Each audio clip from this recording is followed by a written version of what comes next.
on Mono Red Sneak Attack against Ed D'Amico playing Grixis Delver. Who do you think has the edge here?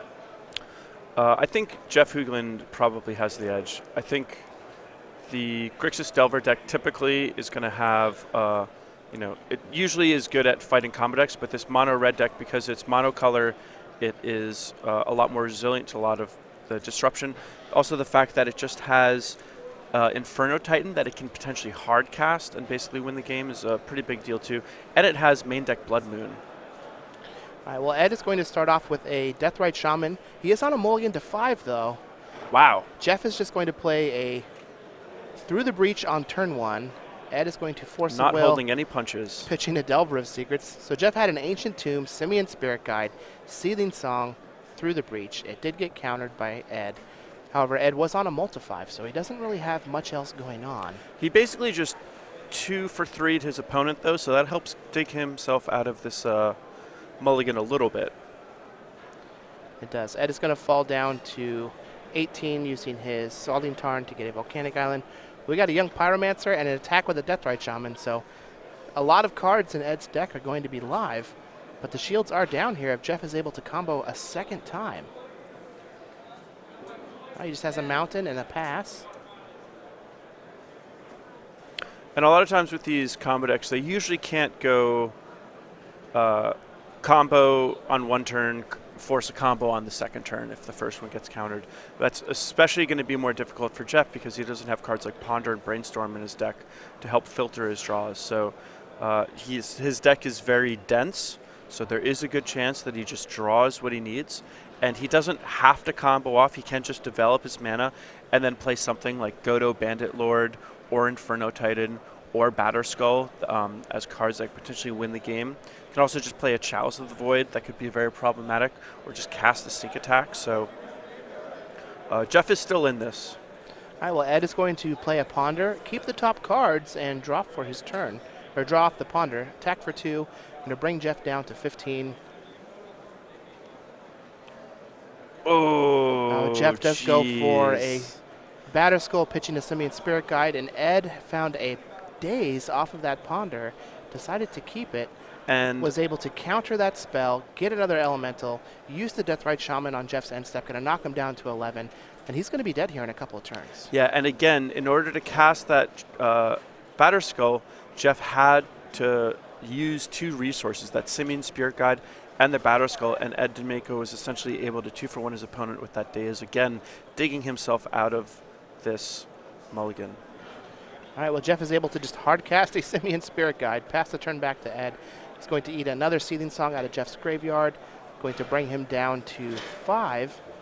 Delver of Secrets is not going to flip, but Ed is just going to turn all of his creatures sideways. A Deathrite Shaman activation will finish it up after combat, so Jeff is just going to scoop up the cards. Ed D'Amico takes that first game on Grixis Delver over Jeff Hoogland on Mono Red Sneak Attack on a mulligan to 5. Yeah, and we saw him have just barely what he needed in each situation. That was just, the narrowest of margins. It's very heads up by Ed to take that Daze off of the Ponder. It was Ponder, Land, Delver of Secrets. So I think that a lot of situations somebody might take the Delver of Secrets, leave the Daze on top, and play the Delver, waiting to flip it. But Ed already had a decent battlefield. He just needed to protect himself against something that Jeff was going to try to do. Yep. And this mono red deck, while it can generate a bunch of mana, it usually operates on fairly small margins and gets just enough mana to do whatever it needs to. And Daze was able to buy him the time and stop the Batterskull. Looking at their sideboards, Jeff has 2 Pyrostatic Pillar, 3 Trinisphere, 2 Pyromancy, 2 Sudden Shock, 2 Shattering Spree, a Boil, 2 Magus of the Moon, and a Pyroclasm. What do you think he's going to bring in? So for the most part, I think Jeff's deck is pretty good against these Delver decks. So I think he's definitely going to be bringing in the Pyroclasm. Other than that, I could see the Trinispheres, but I think the Trinispheres might be a little too clunky. Now on Ed's side, we have 4 Cabal Therapy, a Null Rod, a Pithy Needle, an Umazawa's Jite, 2 Pyroblast, 1 Ancient Grudge, 2 Surgical Extraction, 2 Gurmag Angler, and 1 Fire Covenant. What do we think he's going to bring in? I think Ed is going to be bringing in the 4 Cabal Therapies, the Pything Needle naming Sneak Attack, and I think that's probably going to be about it. He could also consider Ancient Grudge now that he's seen Batterskull, but I don't think any of the other cards are going to be coming in.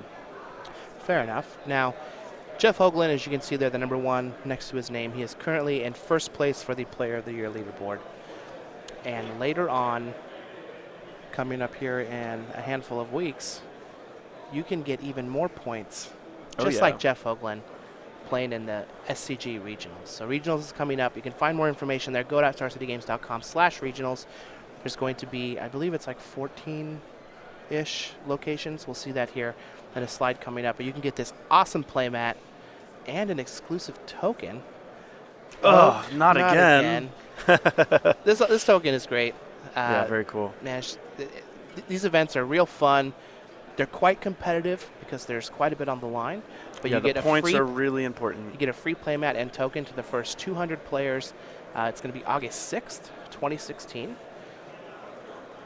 Lots of payouts here, $1,200 in prizes, along with 20 SCG points and an invitational qualification, and that goes down, as you can see there from the list. But that is a lot of SCG points, and you can only get those points in Opens, Classics, and at regionals and invitationals. Yeah, and regional tournaments are also always great too, because you just get to know that how you rank against the other people in your area.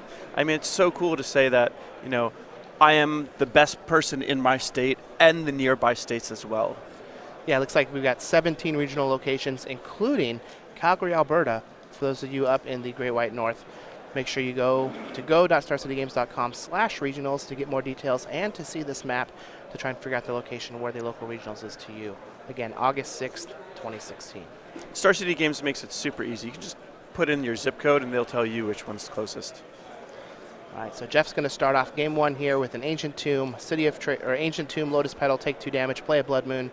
Jeff once again has Force of Will in his opening hand. He's going to counter the Blood Moon and start off with a Deathrite Shaman. So one nice thing for Ed is he knows that since he's against a mono red sneak attack deck, he doesn't have to fear any counter magic out of Jeff's hand. So Ed can really pick and choose what he wants to Force of Will and know that whatever he Force of Wills is going to get countered. That said, Jeff is going to be able to just constantly jam things onto the board that are must counters over and over again, like that Blood Moon. Ed's going to use a Scalding Tarn and fall down to 18 here. He's going to go get a copy of Volcanic Island. Let's see how he wants to play this turn. It's important to note that against these combo decks like Mono Red Sneak Attack, you have to build your board and present a clock, but also protect yourself against losing the game. Young Pyromancer is going to come down for Ed.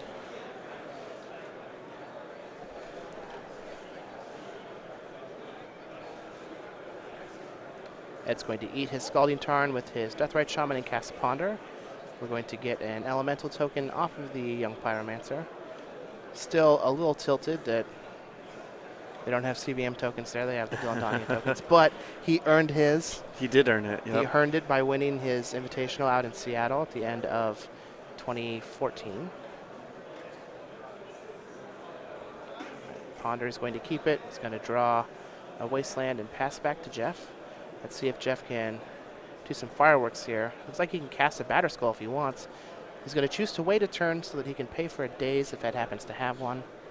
That is a Crystal Vein. Those of you who are unaware of that card, it taps for colorless mana, and you can tap it and sacrifice it for 2 colorless mana.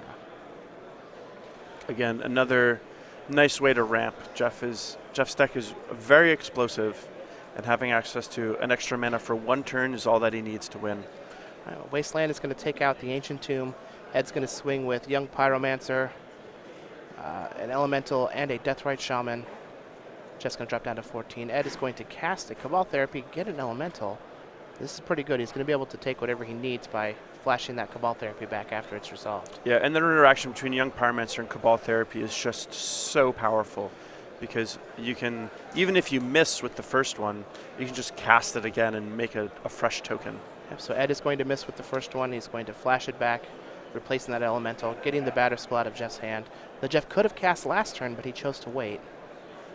Here comes a Simian Spirit Guide to try and hold down the fort. And this will help hold Ed at bay, but Jeff is in a rough spot. Hard casting a Simian Spirit Guide is not why that card's in this deck. Looks like Ed has a Stifle in his hand, so even if Jeff had cast that Batterskull, the living weapon trigger could have just been stifled. Yeah, and this Deathrite Shaman gives Ed a lot of security against a Blood Moon. Now that we're at this state, it wouldn't be unreasonable for Ed to allow a Blood Moon to resolve just so that he could save a counterspell for something that was more threatening. All right, Ed's going to land a second Young Pyromancer. Use his Deathrite Shaman to get a blue mana and cast another copy of Brainstorm, adding 2 elemental tokens to his battlefield. He's going to crash in with his 2 elementals and a Young Pyromancer. Jeff will block the Pyromancer with a Simian Spirit Guide, which is going to trade them off. But Jeff still has a very formidable board. Or Ed still has a very formidable board, and Jeff is needing something very quickly. And Jeff only has one sweeper in his deck in the form of a sideboard Pyroclasm. It would certainly be a great draw if he could find it now. Another card that could be good is a Inferno Titan, although it doesn't happen very, very soon. It may just be too late. All right, Ed's going to use his Polluted Delta on his upkeep and go find a copy of Underground Sea, falling to 17. That gives him a shuffle and a fresh card off the top. He will attack in for 6 damage with 4 elementals. This is a 1-turn clock. Does Jeff have something to impact the Pyromancer. board, or does he have to concede here? 2, 3, 4. Jeff's going to play a sneak attack. Oh, and he does have the Grizzlebrand in his hand that we saw from Oh before. no, I wonder why he used a mountain instead of a Crystal Vein. I guess to play around a Spell Pierce.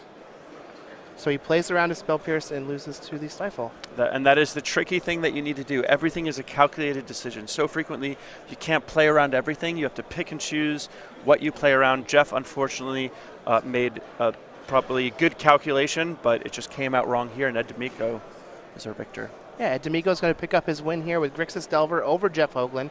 He's going to move on to 11-2 and put himself in a good spot to top 8 this event. Jeff is going to fall to 10-3. He is still live, but he can't really afford to give up any more losses.